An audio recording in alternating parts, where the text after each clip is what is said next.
Ini artinya orang tua saja tidak boleh memaksa anaknya yang beragama Kristen itu masuk Islam. Apalagi hanya memaksakan pemeluk agama lain memakai simbol-simbol agama Islam. Tentu ini sangat tidak boleh.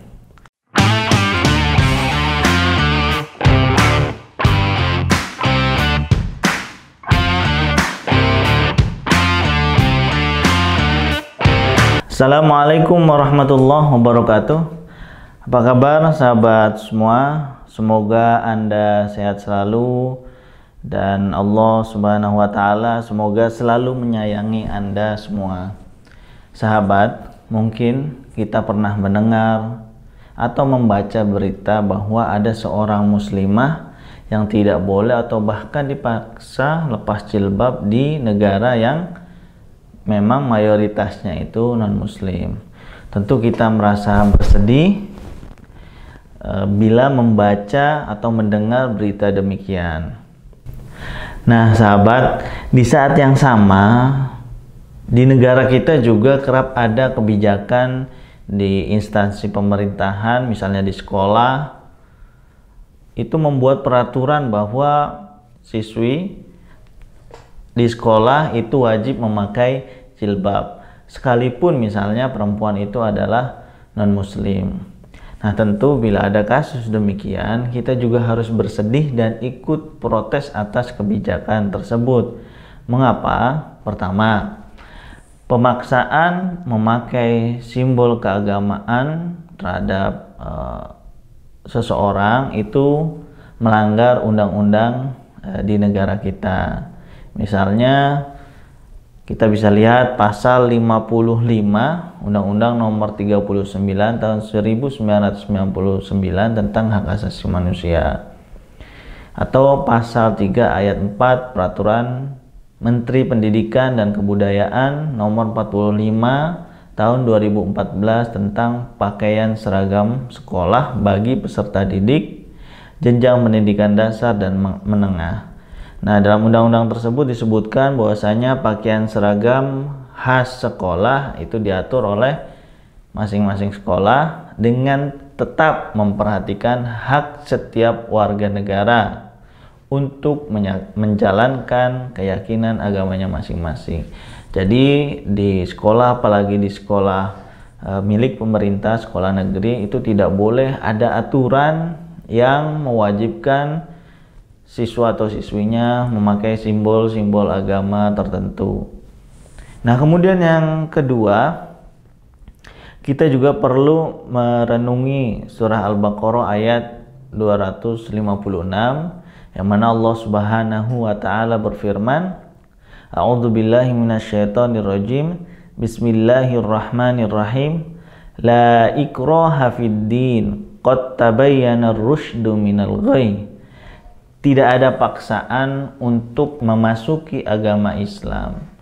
Sesungguhnya telah jelas jalan yang benar daripada jalan yang keliru. Nah, terkait ayat ini, Imam At-Tabari mengutip salah satu riwayat mengenai turunnya ayat tersebut. Menurut beliau, ada sekelompok sahabat Ansor yang memaksa anak mereka masuk Islam. Sahabat Ansor adalah sahabat yang menyambut Nabi Muhammad SAW ketika beliau hijrah dari Mekah ke Madinah. Nah, salah satu pendapat yang dikutip oleh Imam At-Tabari adalah cerita mengenai sahabat Al-Husain.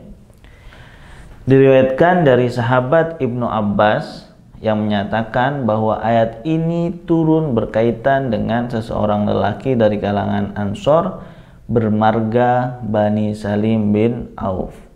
Lelaki itu bernama Al-Husain. Dia itu mempunyai dua anak yang beragama Kristen, sementara ia beragama Islam. Kemudian dia bertanya pada Nabi, "Nabi, saya sudah memaksa keduanya masuk Islam, tapi mereka hanya mau memeluk agama Kristen. Bagaimana menurutmu Nabi?" Nah, kata Nabi, "La ikraha fid din." Nah, ayat yang tadi itu turun berkaitan sahabat Al-Husain ini. Nah, saya telusuri juga banyak hadis serupa terdapat dalam kitab-kitab hadis. Di antaranya ada di Sunan Abi Dawud, Sahih Ibnu Hibban, Musannaf Ibn Abi Syaibah, As-Sunan Al-Kubra kayak karya Imam Al-Baihaqi dan lain sebagainya. Ini artinya orang tua saja tidak boleh memaksa anaknya yang beragama Kristen itu masuk Islam, apalagi hanya memaksakan pemeluk agama lain memakai simbol-simbol agama Islam. Tentu ini sangat tidak boleh. Nah, kemudian alasan yang ketiga kenapa kita perlu menolak kebijakan yang mewajibkan simbol-simbol agama terhadap pemeluk agama lain itu kita bisa lihat dalam kitab Al-Wajiz fi Usulil Fiqh karya Syekh Wahbah Az-Zuhaili, yang mana di situ terdapat keterangan dari ulama kalangan madhab Syafi'i seperti Imam Ar-Razi, Imam Al-Isfarayini, dan mayoritas mazhab Hanafi, serta juga riwayat dari Imam Ahmad bahwasanya non muslim itu tidak terkena kewajiban menjalankan ibadah atau syariat Islam seperti sholat, zakat, termasuk juga memakai hijab bagi non muslim. Nah, dari tiga argumen di atas, sebagai muslim, apalagi misalnya muslim itu memegang kebijakan tertentu di sebuah instansi pemerintah, maka tidak boleh berlaku diskriminatif terhadap pemeluk agama lain. Nah, atas dasar ini marilah kita protes, tolak terhadap kebijakan-kebijakan yang diskriminatif terhadap siapapun, baik itu yang seagama maupun terhadap umat beragama lain. Sekian dari saya, semoga bermanfaat. Wassalamualaikum warahmatullahi wabarakatuh.